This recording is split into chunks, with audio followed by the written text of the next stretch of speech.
Hey, what's up, everybody? Welcome to the 20th Annual Garden State Film Festival 2022 edition. We are back, and we are live. My name is Misha, and I'm here with... CJ Cullen. And I'm here with, apparently, the whole cast and crew of Finding Sandler. Yes. Please introduce yourselves, my friends. My name is David Seth Cohen. I am the creator and director of Finding Sandler. And we'll start over here. Yeah, Mr. T. Don Tibbetts, Central High School phys ed, had Adam in school, and still a friend. I'm Daniel Vega. I'm the composer for the film. Hi, I'm Dan Hagendorn. At the time this movie was shot, I was Dave's business partner. In the movie, I was a producer, camera operator, audio, actor, talent. Craft services, Everything. stills photographer. Talent manager. Fluffer. I love it. Dave's support system. I'm Steve Hagendorn. I'm lucky to be here. Dan's brother, Dave's associate, helped on the film. I'm Chuck Downs. I did the animation for the movie. And up here... Yeah, let me grab you a mic. Anthony Marinelli, editor, writer, co-producer, and helped make it happen. That's right. Amazing. So films like this, I love. What do you do when you have that one shot and maybe you miss it, and you kind of agonize over it? Sometimes you can redeem yourself. Hopefully, we don't know. We find because I haven't seen the film yet. But can you tell us about the genesis? So 1998, you're on the set of Big Daddy, I believe. Yes. You were with Adam Sandler. Yes. And if I read correctly, you have a very rare opportunity for anyone in this world to have a drink with the Adam Sandler, the funny man himself. And what happens? And can you reveal this? Yeah, so, oh gosh. I talk about this every single day, so it's, it comes up in conversation everywhere I go. Essentially, I worked on the movie Big Daddy. I was a production assistant for the costume designer. The night of the premiere for The Waterboy, she came over to me and said, "Hey, Dave, I need you to deliver these clothes to Adam Sandler. Just drop them off to the doorman of his apartment." Okay. This was in Manhattan. Take home this girl, Autumn. She was a costume PA in my department. Okay. Huge responsibility. Huge. Yeah, you can't screw this up. I thought it was a gopher task, like my normal ones. Sure. And so I go to the building. I double park the car. I say, "Autumn, I'll be right back." I'm 22 years old, 1998, poor kid, no cell phone, nothing. Go into the building, hand the clothes to the doorman, Yes. like I'm told. He goes, "Hey, just bring him up to Adam." Okay. So I said, "All right." I figured so I go up like 40-something floor, knock on the door. From behind the door, all of a sudden I hear, "Who is it? What do you want?" You know how he yells at people in his movies? Yeah. He's yelling at me, and I'm like, so all of a sudden he opens the door, and he's got this big smile on his face. And he's there. Like, It's Adam Sandler. It's Adam Sandler. And he's like, "Hey, man, you want to come in and hang out and have a drink?" And I froze. And there's those moments where you have like the angel and devil on your shoulder, and the angels. Okay, who spoke first? It was the devil, of course. Okay, what did the devil say? Stay, man, do it. He's one of your heroes. Just do it. And then the angel popped in and said, "Hey, you got Autumn in the car. Your boss will fire you if you do this." And the angel won. And so I told him I couldn't stay, and I left, and I never had that chance to hang out with him again. So you now fast forward.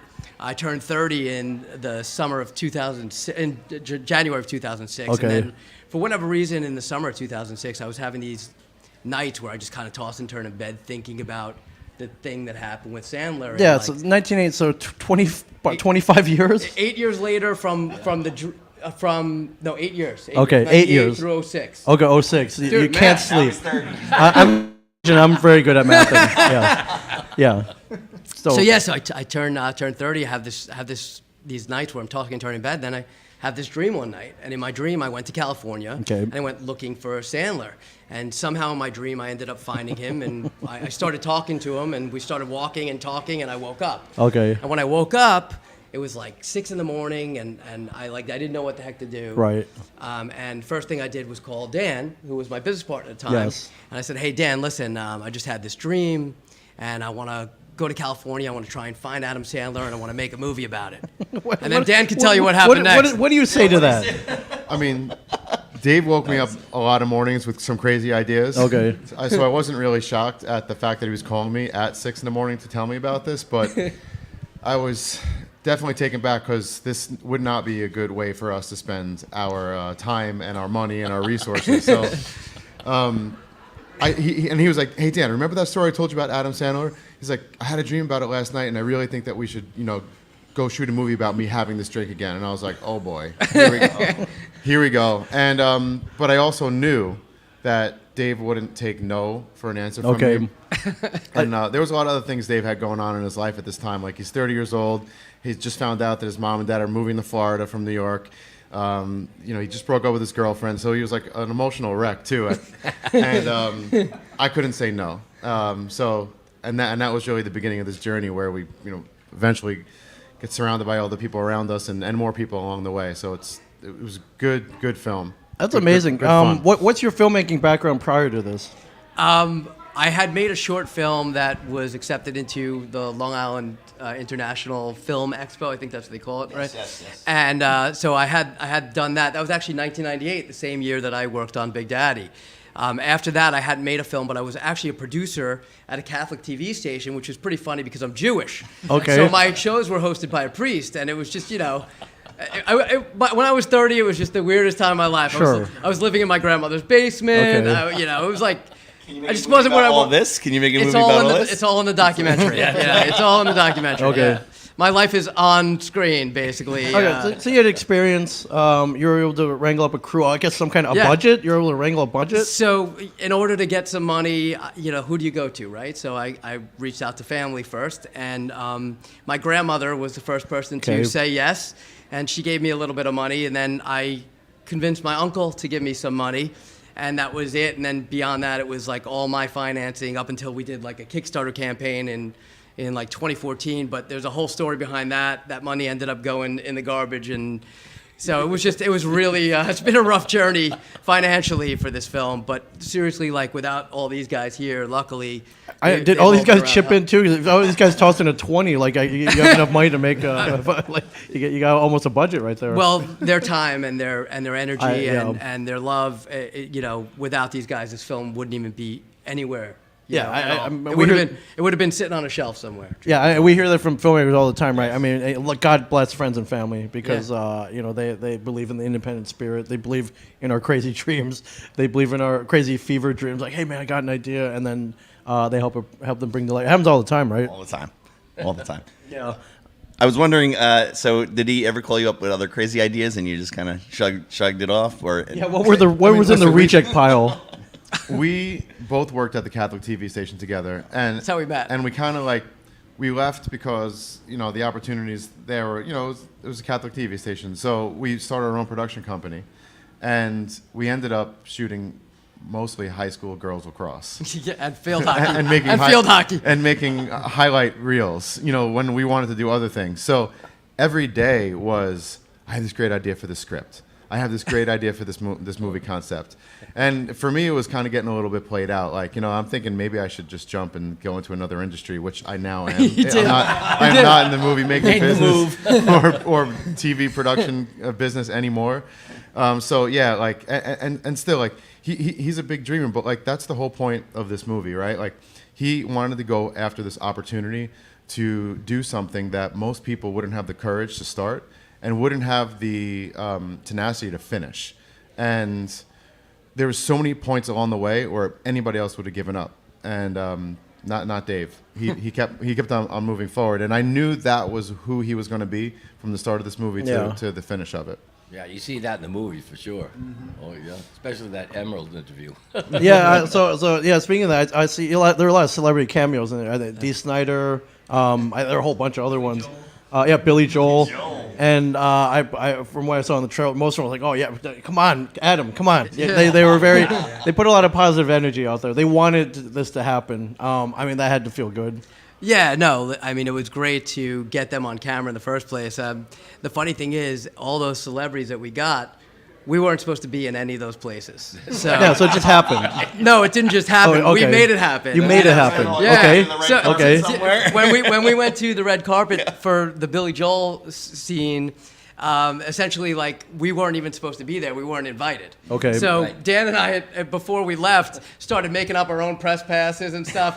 We didn't end up Okay. having to You went that route. Yeah, yeah. Okay, it works. But no, we didn't even have to use it because I basically told a story to the lady at the front, and I was like, I've been calling all day for the TV station I work for, and nobody called me back. And she's like, "Oh, no problem." She gave me a press pass, full Yeah. access, stand in line on the red carpet.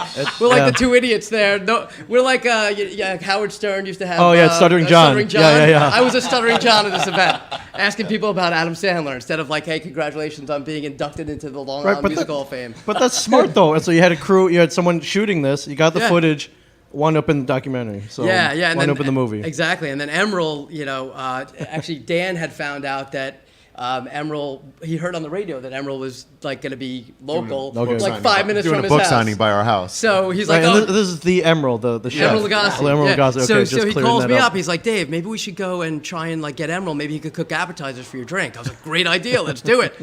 So that was an insane scene in the film, and when you see that scene, Yes. it's uncomfortable, but it's awesome. I mean, it's an awesome. After we shot that scene, I'll never forget it because I was still at the TV station at that point in time, and after we shot that scene, the next day I went into the station and I gave my resignation, and I was like, because we have something here, Yeah. like this. So that's when you knew.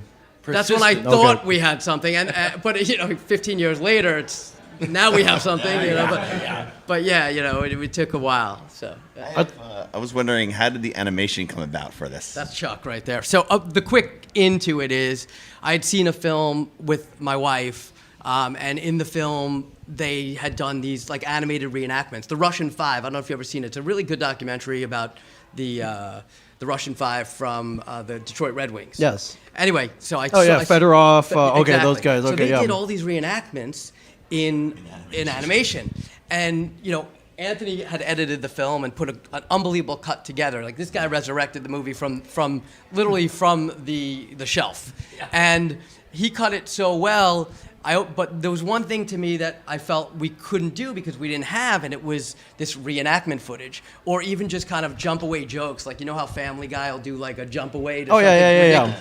So I was online. I put out this. I went on to like these animated groups on Facebook, and I saw Chuck. David was trolling me. Yes. Yeah. So you literally went on Facebook, went on a group. So God bless Facebook Yeah, groups, God because you bless can find Facebook. anything. Oh, and that's how I met Daniel, also the composer, right there. That's amazing. But so I went on the groups. Chuck had posted this like Star Wars parody video, and I was like, this stuff is great. I love Star Wars. His sense of humor is right on board. So I sent him a message, and I said, basically, "Hey man, you ever work on any passion projects?" And then he could take it from there. Well, yeah, he reached out and he's like, "Hey, do you ever do stuff just for fun?" I'm like, "Buddy, you just described my whole animation career. That's like all I ever do." So, but he pitched the idea, and this movie's about David's relationship to Adam and that story. Right. But the bigger message is second chances, and it's never too late. And that's the thread that all these guys wove through this whole movie. And that really resonated. Anybody who's in creative knows about a time, where you had a chance and you screwed it up, or you want to go back. So it clicked with me. I'm like, yeah, I'll do this. This sounds like a lot of fun. I don't think I knew what I was getting into 2 years ago, but that's how it started. Yeah, but that's smart. There's animation. You can, you can do anything. Yeah, you literally do anything, and you don't have to go back and and reenacting in real life is not. It's not as fun. The same. It's not the same. You can't do as much with it. It's like in animation, you could do whatever you want. Right. Just as an example, there's a funny little line in the Emerald scene where his people come out. They don't want me to talk to Emerald. No, that's right. And they go, "The chef is fried." So I came up with this idea. I'm like, why don't we put Emerald in a frying pan? Low-hanging fruit right there, right? And we Low-hanging couldn't have done fruit. that as a reenactment. Right. No, you It's couldn't an have. Animation. So little things like that. They set that one up for you pretty easily. Yeah. They set it up. So little things like that you just can't do. Right. You can do in animation. So, That's awesome. So I mean, that was a great route to take. yeah, for sure. It made this film another level of what it was. I mean, Anthony, like I said, resurrected this thing and took it to a whole different level than it ever was previously. But the animation even took it up, a whole other notch. I mean, when you see the film, the animation's a standout. Forget about me. It's the animation. Right. Another thing that stands out in film is the music. So how did you come up with the composition music? Yes. for Where this did type you of find this movie? gentleman? Yeah, so- What kind of tone did he set? Well, so it was another Facebook kind of group thing. I posted, "Hey, I need a composer." I put up our old trailer, And Daniel replied. There were probably like 50 people that replied or more. And I was sifting through all the music, and truth is, him and this one other guy were the only ones that I was like, okay, they have the right sound. Yeah, like for you what knew. I'm looking for. Okay. And so, because what we did was after we sifted through all their stuff, we had them all put together a samples, two samples. Okay. One was like this emotional scene, Right. and another was more of like the intro of the guys, actually, Right. the friends, the team scene. And Daniel's was like, stand out, the best one. And so, I recruited him, and there he was, not knowing what he was getting into, just like Chuck. And here he is today. Yes. Yeah, Amazing. Here we are. And I think that was in like 2019 when I Okay. first started working on that. Before we had the animation. Right. Yeah, before the animation. So I basically scored the whole film, and then afterwards Chuck came in, put in a bunch of animation, and a lot of it moved around. So I had to rescore a lot of stuff.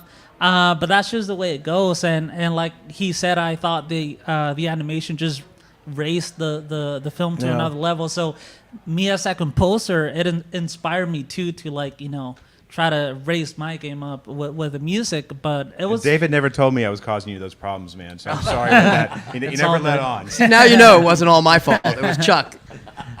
But yeah, and then it was really fun because David sometimes asked me to like write like a jazzy tune, and then sometimes he wanted me to recreate Vivaldi classical, pieces. Oh, yeah, so and you had then to, it your was all range over the was like place. all over the place. Everywhere. So it was You definitely rose to the challenge, my friend. Yeah, lots of Yeah, fun you for definitely sure. did. You definitely did. Yeah. So where are you from right now? Well, currently I'm living in New Jersey. New Jersey. Okay. Yeah. All right. Represent. And then, but I feel like everybody else is like from elsewhere. We're all over the place. So I'm in Jersey. you need Mike. I'm Tampa. I'm in Jersey. Long Island. Long Island. Manchester, New Hampshire. All right, But okay. Now I'm in Orlando since I retired from teaching. Yeah, and Manchester's hometown of Adam Sandler, Yeah, correct? that's- Yeah, I went to that diner, the Red something. The Red Hour Diner. It's in our movie. Yeah, it's in the movie. Yeah. Okay, it's when it was Adam Sandler's like favorite diner. They have like Yeah, his it's great. They have the Adam Sandler burger. Yeah, Yeah. for sure. Where are you And from? From Arizona. Arizona. Wow. Okay. And so that says a lot that everyone came out for this. Yeah, I'm shocked. Yeah. Speaking of which, what's it mean to be at the Garden State Film Festival? How did it feel when you're like, oh, holy crap, I got in? It's funny, when I got the message, I was shopping at like a supermarket with my wife. Okay. And I got the email and I opened it up and I was like, Hill, we got into the Garden State Film Festival, and she started crying, and I was kind of just still like I didn't have any emotion at that point because I was still kind of in shock. Yeah, like, yeah, yeah. Hey, we finally got into something. This is awesome. Our film's gonna actually play in front of an audience. Right. I mean, this festival is like the largest in New Jersey. Yeah. It's definitely one of the better festivals in the country. Oh, by far, yes. They do an unbelievable job here. I mean, it's been the show they put on and the staff here, just phenomenal people. Yeah. They put up with me and my like million questions. Shout out to Tina, by the way. She hooked it up for all of us, and she was so great at her hospitality. The whole staff, Diane Raver is such a sweetheart. Everybody. Lauren, they all get shout outs for sure. They did a great job. That's awesome. So when do you screen today? We're tonight 6 p.m. at Asbury Lanes. 6 p.m. at the Lanes. Yeah, and pretty excited to do it. Curious to see how many people end up showing up. It's going to be yeah. It's funny, the trailer played the other day at the Thursday night Meet the Filmmakers, and it got a really good reception. And people came up to me after and said, "Oh, your film's one of the ones I want to see." So I was one of those people. so it'll be really cool, to kind of see how the audience reacts. That's kind of what you're in it for as a filmmaker. It's all about, you want people to laugh at the times where you want them to laugh. You want them to cry when you want them to cry, and you want them to be like, "Oh God, what are they doing when that happens?" So Yeah. Have you screened it in front of this large of an audience before? No. Okay, so this is gonna be huge. Yeah, the only people actually, I don't even think everybody here has seen the movie. I watched it on my iPhone. This is like a premiere-ish. It's a world premiere. Worldwide premiere. Yeah. Amazing. All right, well, we can't wait to see it. If you're anywhere near Asbury Park today, come to the Asbury Lane, 6 p.m. Watch Finding Sandler. It's something I'm looking forward to. Love the trailer. Love that you brought your whole crew down here. So yeah, thank you guys for these guys have been like such a support system, and I can't thank them enough for everything. yeah, for sure. Do you have a website, social media? We have FindingSandler.com. Okay. Finding Sandler at Instagram, Finding Sandler on Facebook. And I saw, I did a quick Google search. You're doing a lot of press on this, so I mean, congratulations on that. Thank So you. that, Yeah, we've been really lucky. We've been very lucky to, that people actually are interested in the project, and that's amazing. What's next? You want to meet like The Rock now, or like Robert De Niro? Who's finding? Yeah, like can we turn this into a franchise? Like finding Tom Cruise. The funny thing is, when I originally thought of this, and I was like, oh, can I do a sequel for this? And I was like, maybe I could be like Find George Lucas, so Finding Lucas, and I could have a lightsaber battle with him at the end, where it's animated and done by Industrial Light and Magic, I would. But no, that's not. Yeah, not gonna happen. Yeah, are you working on anything next? Never. Yeah, never say never, my friend. We have a couple projects in the works. Okay. In development with a tennis comedy called The Ball Boy. We had raised a significant. Okay, I love the name. Yeah, we had raised a significant amount of money for it, but we only had 6 months to match that money, so it had to go back to the investor. It was right before the pandemic, and we weren't able to match. And then Chuck and I, have been itching to do something again. Yeah. Chuck every now and then says, I'm getting a little bored, and no, put him to work. Yeah, so I came up with a wild idea to potentially do like almost like a Star Wars Spaceballs kind of TV series parody. Yeah. And so we're in the process of writing something that, and then, a couple always other projects. Found Sandler, or Sandler found. Well, we don't know yet. You got to come to the screen at 6 p.m. Asbury Lanes to find out. Yes. Does he find Sandler? Well, you'll find out soon. Awesome, my friend. Thank you so much for joining us over here. Thank you for bringing your crew over here. Yeah. And I can't wait. 6 p.m. Asbury Lanes. And if you're anywhere near Asbury, come check out Finding Sandler. Come 20th anniversary of the Current State Film Festival. That says a lot. How many other film festivals have gone this long? I can't think of many. I can't think of many at all. Yeah, for sure. So so come on out. GSFF.org. And if you don't come for the films, come for the parties. Meet the filmmakers. The awards ceremony tomorrow. Or you can come hang out here. We'll be here podcasting all weekend with amazing filmmakers. So thank you guys so much. Really appreciate it. Thank you. And great luck tonight. Thank you, Ming. Ming. And Ming, just so you know, my favorite villain in movies is Ming from Flash Gordon. Ming the Merciless. And now you're my favorite podcast. Oh, thank you. Ming's all around, my friends. Ming's all around. Ming all the way. Yeah. Thank you. Finding Sandler, FindingSandler.com, at Finding Sandler, and check them out at the Asbury Lanes today at 6 p.m. Thank you guys again so much. Thank you.